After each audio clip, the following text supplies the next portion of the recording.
নমস্কাৰ আধ্যাত্মিকতাৰ অন্য এটা ভিডিঅ'লৈ সকলোকে স্বাগতম জনাইছো। আজি আধ্যাত্মিকতাৰ ভিডিঅ'টোত ভগৱান শ্ৰী গণেশক আধাৰ হিচাপে লৈ কিছুমান প্ৰশ্ন উত্তৰ প্ৰস্তুত কৰি উলিয়াইছো। সকলোৱে ভাল লাগিলে লাইক কমেণ্ট আৰু শ্বেয়াৰ কৰিব। আজিৰ প্ৰথম প্ৰশ্নটি হৈছে বিঘ্নহৰ্তা বুলি কোনজন ভগৱানক কোৱা হয়? উত্তৰটি হৈছে গণেশক।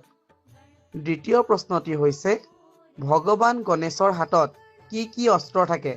উত্তৰটি হৈছে পৰশু অৰ্থাৎ কুঠাৰ, পাশ আৰু অংকুশ। তৃতীয় প্ৰশ্নটি হৈছে ভগৱান গণেশৰ পূজাৰ বাবে মন্ত্ৰ কি? উত্তৰটি হৈছে ওম গণেশাই নমঃ। চতুৰ্থ প্ৰশ্নটি হৈছে ভগৱান গণেশৰ বাহন কি? উত্তৰটি হৈছে এন্দুৰ। পঞ্চম তথা আজিৰ শেষৰ প্ৰশ্নটি হৈছে ভগৱান গণেশৰ গায়ত্ৰী মন্ত্ৰটো কি? উত্তৰটি হৈছে মহৎকায়া বিদ্মহে বক্ৰতুণ্ডায় ধীমহি তন্নো দন্তি প্ৰচোদয়াত।